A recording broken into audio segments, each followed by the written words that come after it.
룻이 만난 사람들 세 번째, 나오미와의 만남, 믿음을 주다라는 말씀의 제목으로 주의 말씀 함께 나눠보고자 합니다.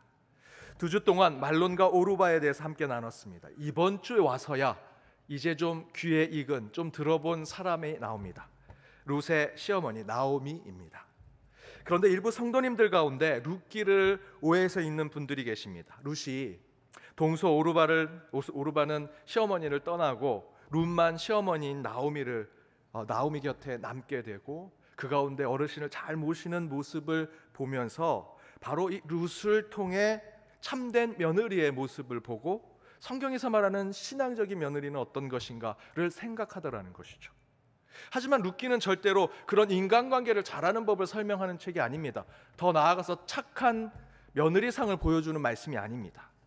룻기는 시어머니와 며느리의 고부간의 갈등을 해결해 주는 책이 아닙니다.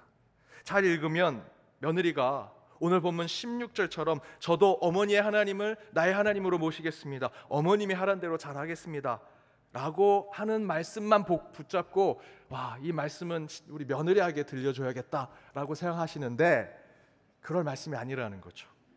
실제로 룻기를요, 2023년 지금 이 시대를 살아가는 저와 여러분뿐만 아니라 역사 속에서도 이 룻기를 잘못 오해하는 것이 있어서 아주 유명한 성경 주석에도 이렇게 쓰여져 있습니다. 룻이 자신의 시어머니 나오미에게 한 말을 모든 여성을 향해서도 본이 될 귀감으로써 일반화시키지 않도록 조심해야 한다. 시어머니로 이 자리에 앉아 요거 잘 들어서 내 며느리에게 얘기해야지 라고 하시는 분들, 이 주석 말씀을 잘 기억하셔야 합니다. 룻기는 고부간의 갈등, 시어머니 며느리에 대한 이야기를 하는 것이 아닙니다. 도리어 룻기라는 성경 말씀에서 나오미는 단순히 룻의 시어머니를 넘어서 며느리 룻을 하나님의 사람으로 만드는 아주 중요한 역할을 한 사람으로 성경은 평가하고 있습니다. 그런 관점으로 본다면 룻기의 성경 말씀의 실질적 주인공은 룻이 아니라 나오미라고 할 수 있습니다. 물론 룻이 전면에 서 있지만 그 룻이 그 자리에 오르기까지 이끌어 준 사람은 나오미. 따라서 룻기라는 성경 말씀의 주인공은 나오미다. 미량이라고 하는 영화가 있습니다.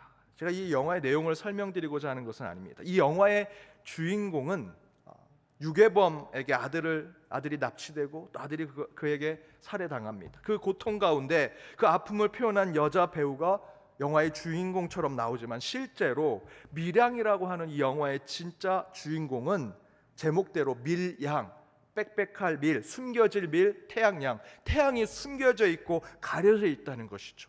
가려져 있는, 숨겨져 있는 태양의 상징과 같은 그 주인공이 곧 그 여자 주인공 뒤에서 보시다시피 뒤에서 늘 졸졸졸 쫓아다니는, 이 영화의 포스터를 보시거나 영화를 보시면 항상 남자 주인공은 뒤에서 늘 쫓아다닙니다. 그림에서도 늘 뒤에서만 실루엣처럼, 그림자처럼 보입니다. 바로 이 남자 배우가 이 영화에서는 실질적 주인공이라는 것이죠. 이처럼 룻기라는 성경 말씀도 비슷합니다. 겉으로는 룻이 주인공이지만 룻기 말씀을 찬찬히 읽고 곱씹어보면 실질적 주인공은 나오미입니다. 그럼 왜 나오미가 룻기의 말씀에 룻을 뛰어넘어 실질적 주인공이 되는가? 그 이유는 바로 며느리인 룻에게 16절과 같이 여호와 하나님을 자신이 믿는 하나님으로 고백하게 만든 사람이 나오미이기 때문입니다.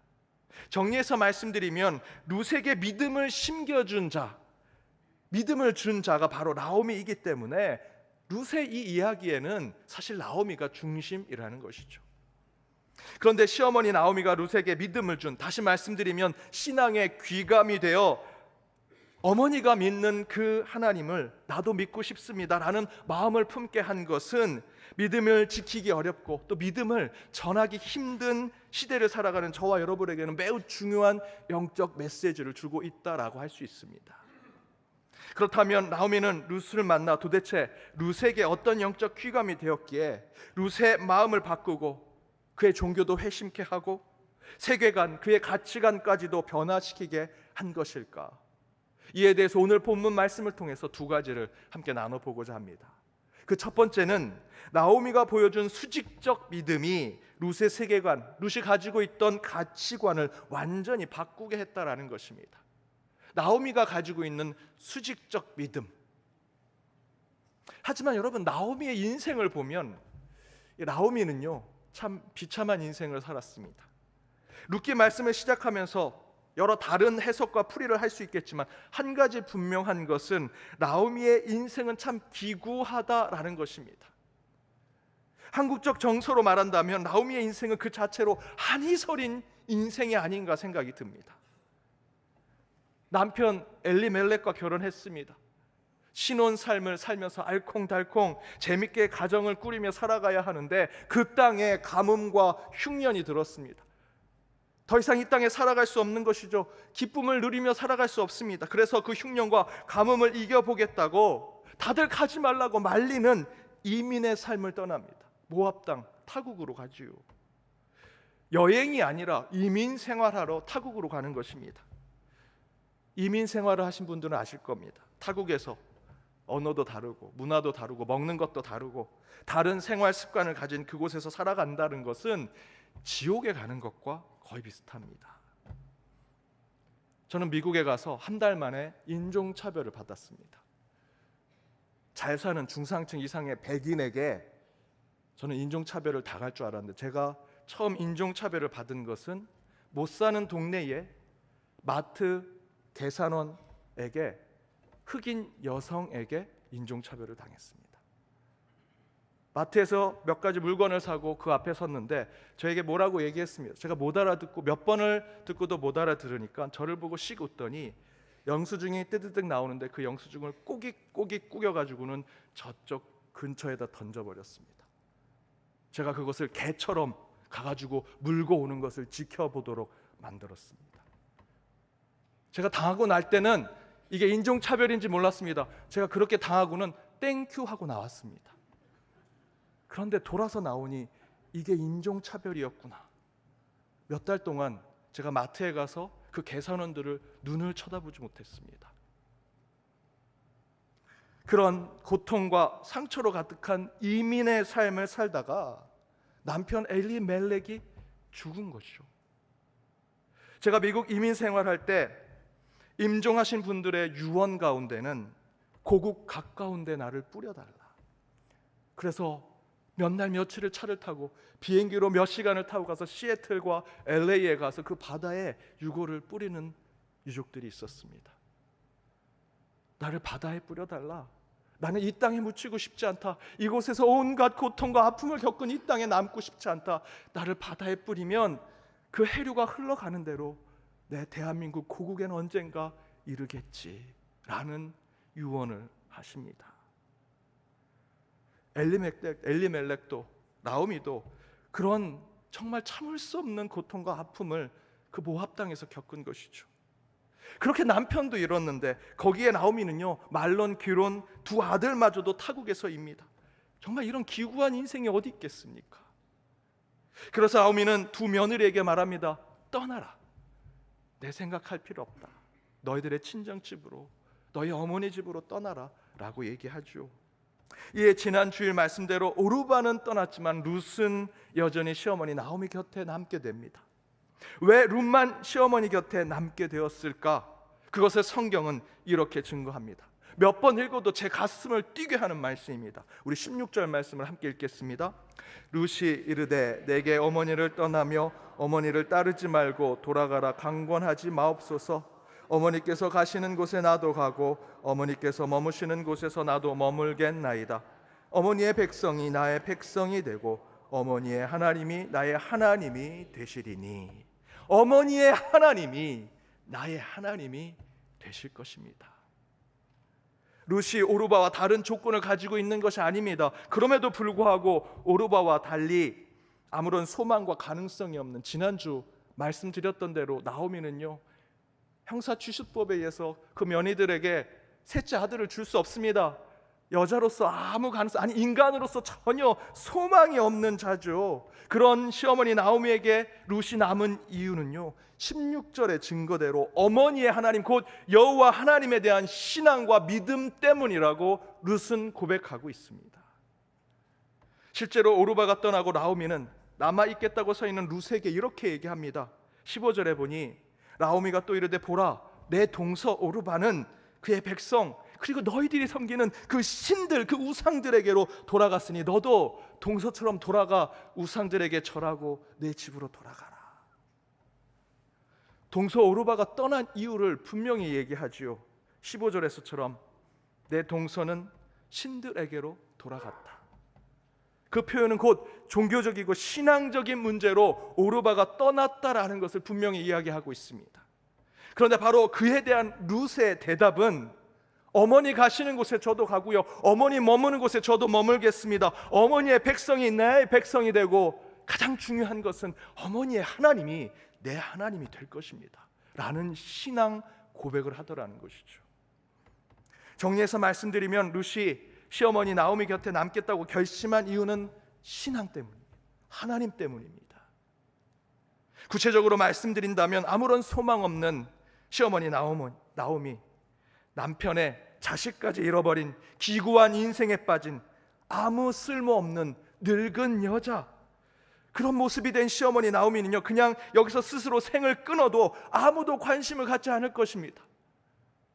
내가 떠나면 저 늙은 여자 불쌍해서 어떡하나, 중간에 베들레헴 가다가 죽으면 아무도 알아보지도 못할 텐데 라는 것 때문에 룻이 남은 것이 아니라는 거죠.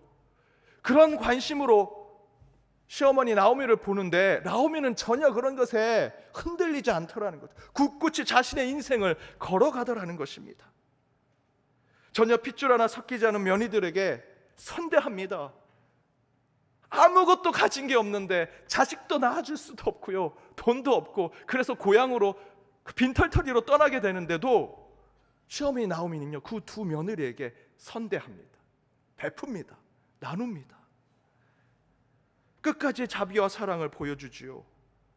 그리고 나오미는 자신의 믿음의 뿌리가 된 고향으로 다시 돌아가려고 합니다. 아무것도 가지고 소망이 없는, 희망이 없는 자 같은데 여전히 그는 사람에게 선을 베풉니다.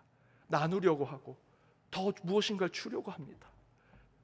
도대체 가능성도 없고 희망도 없는 저가 왜 저렇게 살아갈까? 그런데 여기서 룻이 본 것이 무엇인지 아십니까? 그런 행동과 그런 삶을 보여주는 나오미의 인생 중심에 여호와 하나님이 계신 것을 룻은 제대로 보았습니다. 성경이 이렇게 증거하죠. 나오미가 남편 또 두 아들이 죽어 아무도 의지할 곳 없을 때 두 며느리라도 함께 있었으면 좋겠는데 그들을 떠나 보내려고 합니다. 그때 그 이유를 이렇게 얘기합니다. 9절 우리 함께 읽어보겠습니다. 여호와께서 너희에게 허락하사 각기 남편의 집에서 위로를 받게 하시기를 원하노라 하고 그들에게 입맞추며 그들이 소리를 높여 울며.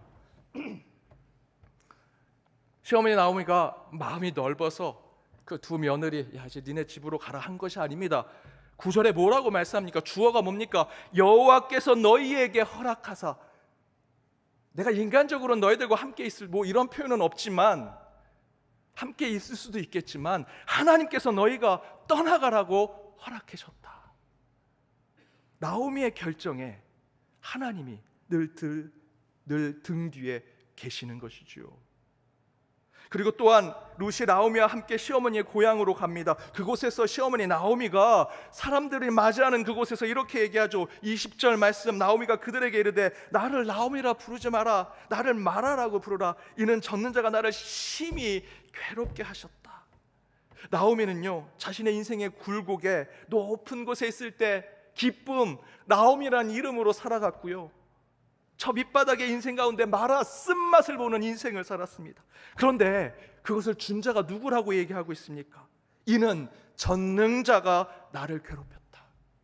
21절의 말씀에서도 그 전능자 여호와 하나님께서 나를 나오미로 기쁨으로, 때로는 나를 마라와 같은 쓴맛을 보는 인생을 만들어 주셨다라고 이야기하고 있죠. 나를 좋게 하시던, 나를 저 나락으로 떨어뜨리시던, 나를 건강하게 하시던, 나를 때로는 아프고 병들게 하시던, 나를 성공하게 하시던, 나를 실패하게 하시던 그 모든 것은 나를 이끄시는 하나님께서 하신 것이다. 바로 그것이 수직적 믿음인 것입니다. 절대적 신앙, 잘 되던 잘 안 되던, 성공하던 실패하던, 건강하던, 내가 병자가 되던, 인간의 어떤 상황에 있든지 상관없이 나를 역사하시는 분은 하나님이십니다 라고 고백하는 신앙, 그것이 바로 수직적 믿음이라는 것이죠. 이와 같은 나오미의 수직적 믿음과 신앙에 룻은 시어머니를 쫓기로 결심한 것입니다. 비참해도 이렇게 비참할 수 있을까 하는 인생을 사는 나오미의 삶 속에 그 삶의 주체가 나오미가 갖고 있는 얼굴의 관상, 손금, 그 운명, 점괘가 그의 삶을 올라갔다 내려갔다 부침을 주는 것이 아니라 보이지 아니하시나 나오미의 삶을 주관하시고 이끄시는 분은 바로 여호와 하나님이라고 나오미는 끝까지 그 신앙을 지키더라는 것이죠. 바로 그런 절대적 믿음, 하나님과의 수직적 신앙에 매료된 룻은 나오미를 끝까지 따라 쫓아가기로 결심했고요. 단순히 어머니를 쫓아가는, 시어머니와 며느리가 좋은 관계를 맺어서 쫓아가는 것이 아니고요, 시어머니가 보여준 그 수직적 믿음, 절대 신앙에 이 룻도 신앙을 고백하게 되었다라는 것입니다. 신명기 28장 6절에서 내가 들어와도 복을 받고 나가도 복을 받는다라고 얘기합니다. 물론 집에 나가도 집에서 들어오든 어떤 형편이든 하나님은 좋은 것, 복을 주신다라는 것이지요. 하지만 더 중요한 것은 여기서 어떤 형편이라는 것은 좋은 일이 있던 그렇지 않든 하나님은 항상 나의 하나님이 됩니다 라는 신앙을 고백하는 것을 이야기합니다. 지금 이 자리에 계신 여러분 가운데 나는 루저, 실패자야 라고 생각하시는 분들이 계실 수도 있습니다. 그러나 여러분, 실패자일지라도 여러분 하나님의 아들과 딸이십니다. 우리 육신이 고나요, 병들고 아파, 때로는 암으로, 때로는 누구에게도 얘기하지 못하는 질병으로 고통받고 있는 이들, 이 자리에 계시리라 생각이 듭니다. 하나님, 저 너무 아픕니다. 병자입니다. 그러나 여러분, 내가 지금 주님 앞에 병자로, 내 몸이 고난자로 서 있을지라도 그 모든 것 다 하나님이 계획하신 것이고요, 여전히 내가 병자일지라도 내 삶을 주관하시는 분은 하나님이라는 것이죠. 바로 룻이 시어머니 나오미를 통해 그런 들어가도 복을 주시고 나가도 복을 주시는, 그래서 때로는 고난과 역경이 찾아와도 끝까지 하나님을 믿는 믿음을 잃어버리지 않는 수직적 신앙을 가진 나오미를 쫓아가게 되더라는 것입니다. 바로 나오미는 그런 믿음을 룻에게 주었고요, 룻은 그 믿음을 쫓아가서 끝내는 다윗의 계보를 잇는 자가 되었다라는 것입니다. 사랑하는 여러분, 나오미의 삶의 주관자는 오직 여호와 하나님이십니다. 자기의 이름이 기쁨에서 마라, 쓴맛을 본 인생으로 바뀔지라도, 그래서 그것이 전능자 하나님이 나를 괴롭혀서 그랬다라고 할 정도로 그런 고백을 할지라도, 그런 인생의 굴곡이 있을지라도 그 나오미의 고백은요, 항상 하나님이 주어로 들어가 있습니다. 늘 하나님이 내 삶에 개입하시고 섭리하신다라는 신앙을 나오미는 포기하지 않았다는 것이죠. 여러분 오늘 왜 이 자리에 앉아 계십니까? 한 주 매 순간 복되고 좋은 일만 있어서 이곳에 오셨습니까? 들어가도 나가도 복이 되어서 하나님께 감사하려고 이곳에 오셨습니까? 아니시죠. 이 자리에 앉아 계신 분들 가운데 오히려 절반 넘게는 교회 가기 싫다, 하나님 만나기 싫다 하신 분 계시리라 생각이 듭니다. 왜 하나님 제게 이런 고난과 아픔을 주십니까? 왜 저를 마라와 같은 쓴맛을 보는 인생을 살게 만드십니까? 그런데 여러분, 그런 고백을 하러 이 자리에 앉아 계신다면 여러분은 수직적 믿음을 갖고 계신 겁니다.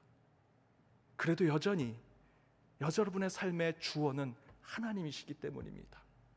병든 나, 루저, 실패자로 사는 나가 그것에 빠져 사는 것이 아니라 여전히 내 그 삶에 공고하게 살아가지만 그래도 하나님께서 저를 이곳에 이끄신 이유를 깨닫게 해주옵소서. 회복된다면 하나님이 저를 일으켜 세워주시고 저를 바로 세워주십시오 라고 주어를 하나님으로 두고 기도하려 여러분 이곳에 오신 거 아닙니까? 내가 나오미와 같은 기쁨이 넘치는 인생을 살던 마라와 같은 쓴맛을 보는 인생이던 다 적는 자 하나님의 일이라고 고백하신다면 여전히 저와 여러분에게는 하늘의 소망이 있는 자들이 되리라 저는 믿습니다. 그렇게 내 모든 삶의 주관자는 오직 하나님이십니다라는 수직적 믿음으로 우리 삶의 주어를 나의 하나님이라고 고백하여 한 주 주 뜻대로 살아가시는 저와 여러분이 되기를 주님의 이름으로 축복합니다. 두 번째는 나오미의 수평적 믿음의 성품이 룻의 생각과 사고를 완전히 새롭게 하였다라는 것입니다. 나오미의 수평적 믿음의 삶. 나오미는 하늘 하나님을 향한 수직적 믿음의 절대 신앙을 가지고 있었습니다. 그것만큼 그의 믿음과 그의 신앙을 사람과 사람이 만나는 수평적인 관계 속에서도 나오미는요 잘 드러내는 자였습니다. 이전 2주간 설교를 통해서 나오미가 언어도 다르고 피부색도 다르고 문화와 생활 양식, 종교까지도 다른 두 며느리에게 어디서도 볼 수 없는 선대를 베푸죠. 착함을 베풉니다. 그런데 시어머니 나오미의 선한 마음, 그 베품에 그들도 어머니의 곁에 남겠다고 하지요. 하지만 오르바와 룻은 최종적으로는 서로 헤어지게 됩니다. 지난주 말씀대로 핵심은 신앙 때문이었습니다. 앞에서 읽었던 15절의 말씀대로 내 동서는 너희들이 믿었던 그 신드레로 돌아갔는데 너도 그렇게 돌아가라 하지요. 그러나 룻은 가지 않습니다. 그 이유는 앞에서 말씀드린 대로 나오미의 그 수직적 믿음을 쫓아가기를 원했기 때문입니다. 그렇다고 여러분 곁에 계신 신앙의 동료가 믿음이 좋아, 그 믿음이 좋다는 걸로 여러분도 같이 그분을 쫓아 종교적 회심을 하고 내가 그 삶을 쫓아가겠다 결심하시겠습니까? 아니죠. 그 믿음이 좋다고 하는 사람의 그 삶을 바라보는 겁니다. 그 삶이, 그의 믿음이, 그의 신앙이 그의 삶 가운데 어떻게 나타나는가, 그의 믿음대로 살아내는가, 그의 신앙대로 하나님 앞에 온전한 것을 세상 사람에게도 드러내는가, 그가 그런 증인의 삶을 살고 있는가를 바라보면서 우리의 신앙도 우리의 종교도 새롭게 바꾸려고 노력하지요. 그런 인물이 신약에서는 바울이 있었습니다. 디모데전서 1장 13절과 15절에 보면요, 바울은요 자기가 원래 비방자, 박해자, 폭행자, 스스로 죄인 중에 괴수라고 이야기까지 했습니다. 그렇게 그리스도인들을 핍박하는 자였습니다. 그러나 그가 예수를 만나고 완전히 회심하죠. 하나님의 긍휼과 구원을 맛본 후에 그가 어떻게 하겠다고 결심하고 있습니까? 디모데전서 1장 16절 말씀 함께 읽어보겠습니다. 그러나 내가 긍휼을 입은 까닭은 예수 그리스도께서 내게 먼저 일체 오래 참으심을 보이사 후에 주를 믿어 영생 얻은 자들에게 본이 되게 하려 하심이라. 내가 믿음으로 구원받는 자가 되었다라는 것에 바울이 머물러 있지 않습니다. 16절 말씀 마지막에 무엇이라 얘기합니까? 영생 얻은 자들에게 본이 되는 삶을 살겠다 결심하는 바울을 보게 되죠. 바로 그 모습, 이것이 수평적 믿음의 삶입니다. 나오미는 이 모습을 룻에게 보여준 것이죠. 도시와 교회가 만나다라고 하는 말씀의 시리즈 가운데 복음 그 상수와 변수라고 하는 말씀을 통해서 코카콜라 회사 병에 대해서 말씀을 드렸죠. 기억하실 겁니다. 코카콜라 회사는 그 원액을 아주 지키려고 하는 것만큼이나 그 원액을 수많은 전 세계 사람들에게 전하려고 코카콜라 병에도 엄청난 투자를 한다고 말씀드렸습니다. 어디까지 투자를 하느냐? 깨진 코카콜라 병을 보고도 야, 이 코카콜라 병 조각인데, 야, 이거 코카콜라 병이구나. 그 병 조각을 보고도 나 이 병 조각을 보니까 콜라가 마시고 싶다 라고 하는 마음을 만들 정도로 그 코카콜라 병을 만든다는 것입니다. 우리 그리스도인의 삶도 이와 같아야 되지요. 우리의 삶의 한 조각 한 조각을 보고 세상 사람들이 야, 저 사람을 보니까, 저 사람이 교회에서 집사라고 하는데, 성도라고 하는데 저 사람의 삶을 보니까 나도 그 예수 한번 만나보고 싶다 라는 삶을 살아야 한다는 것이죠. 바로 나오미가 룻에게 그런 수평적 믿음의 삶을 보여주었고요, 룻은 바로 그 삶의 매료가 되어서 시어머니 나오미를 쫓아가게 된 것입니다. 지난 주간 6일 동안 저는 4일을 수양관에 있었습니다. 화요일, 수요일 장년부 수련회, 금요일, 토요일 우리 성통 수련회로 그 가운데 70 훨씬 넘으신 어르신들 한 30여 분 모시고 장년부 수련회 다녀왔습니다. 원래 한 60여 분 모이시는 모임인데 절반밖에 참여하지 못하셨습니다. 70이 훨씬 넘으시니까 다리도 불편하시고 잠자리도 쉽지 않으셔서 많이 가시지 못하고 절반도 못 간 상황에서 그래도 저희들이 함께 모시고 갔습니다. 갔는데 너무 좋아하시는 겁니다. 예배하고 찬양하고. 저는 별로 안 웃긴데 우리 어르신들은 막 재밌다고 웃고 박수 치십니다. 찬양하고 교제하고 재밌게 놀고 또 맛있게 음식도 먹고. 중간에 제가 한 권사님께 물었습니다. 권사님, 너무 좋으시죠? 근데 보통 저희들이 수련회 가면 수련회 행사보다 각자 방에 들어가서 서로 그냥 밤새 얘기하고 그곳에서 더 재밌게 놀잖아요. 그래서 제가 그렇게 물었습니다. 오늘 이렇게 집회하는 것도 재밌고 찬양하는 것도 신나고 방에 들어가셔서도 우리 권사님들 집사님들께 정말 재밌게 얘기하시죠? 그랬더니 그 권사님이 이렇게 얘기하십니다. 예배 드릴 때 찬양하는 건 참 즐거운데 방에 들어가면 다 누워 있어요. 다 대자로 누워 계신다는 겁니다. 막 신나서 박수 치는데 방에 들어가면 아이고 다리 아파 그러면서 다 누워 계신다는 겁니다. 그리고 다시 일정이 시작됐습니다. 스케줄이 있습니다. 나오세요 그러면 다들 약을 다 잡수시고 다시 그냥 힘들게 일어나서 나오시고는 그렇게 박수치고 신나게 건강한 것처럼 했다가 다시 방에 들어가면 병자처럼 다 누워 계신다는 겁니다.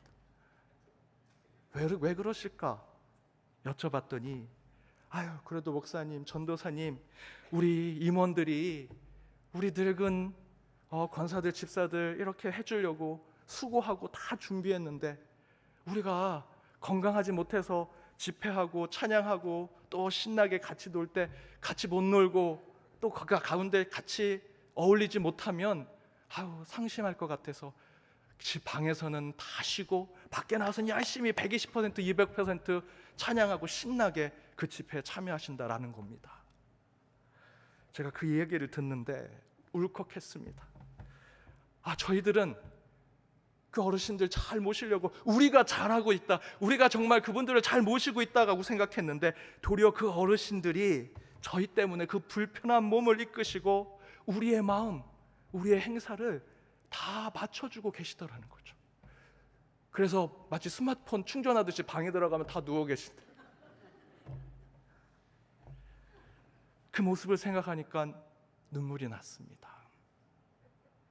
바로 룻도 나오미를 통해 그런 수평적 믿음, 믿는 자로서 사랑과 자비를 베푸는 자의 모습을 경험하면서 하나님을 만나게 된 거죠. 그 어르신들의 마음, 여러분 세상 어느 공동체에서 경험할 수 있겠습니까? 우리 교회 공동체니까 그 어르신들이 오히려 저희를 맞춰주는 겁니다. 그 수평적인 믿음의 삶이 이루어질 수 있는 곳은 우리 교회밖에 없습니다. 사랑하는 여러분, 우선 한 주 수직적으로 우리를 만나시는 그 하나님을 만나시기 바랍니다. 우리에 임하시는 그 하나님은 우리의 모든 굴곡된 삶 가운데 우리를 가장 선한 곳으로 인도해 주실 것입니다. 아무 희망도 없던 시어머니 나오미를 쫓아가 그 어머니가 믿는 하나님을 나도 믿겠습니다 라고 고백했을 때 그 하나님의 이름을 부른 것이 그에게 소망과 희망이 되어 끝내는 그가 다윗의 계보를 잇는 자가 되지 않습니까? 또한 그렇게 우리의 삶의 주관 되시는 하나님을 고백하는 자가 저와 여러분이라면 이제 우리의 삶이 누군가에게 하나님을 드러내는 자, 예수의 향기를 내는 자들이 되어야 할 것입니다. 그리하여 그렇게 룻을 하나님에게로 이끌었던 나오미의 삶이 저와 여러분의 한 주의 삶이 되어서 늘 주의 향기, 하나님의 얼굴을 드러내는 연동의 모든 권속들 되시길 주님의 이름으로 축복합니다. 기도하시겠습니다. 영광의 우리 주 하나님, 주의 말씀이 내 발의 등이요 내 길의 비침을 고백하며 나아갑니다. 오늘 말씀을 통해서 한 주 걸어갈 길에 빛과 등불을 보게 하여 주심을 감사드립니다. 룻에게 하나님을 믿는 믿음을 준 나오미의 신앙을 통해 잘 되든 그렇지 않든 높이 올라가던 저 아래로 떨어지던 성공하던 실패하던 건강하던 내 몸이 아프던 어떤 삶의 정황 속에서도 절대 하나님을 신뢰하는 수직적 믿음을 품게 하시고 더불어 그런 믿음으로 참된 그리스도인의 삶을 살아 삶의 한 조각 한 조각이 주의 선하심을 드러내는 자들로 살아가게 하여 주옵소서. 그리하여 주여 저희들의 한 주의 삶이 믿음으로 채워지게 하시고 세상에 예수의 향기 하나님의 얼굴을 드러내는 자들 되게 하여 주옵소서. 이 모든 간구 예수 그리스도의 이름으로 기도드립니다. 아멘.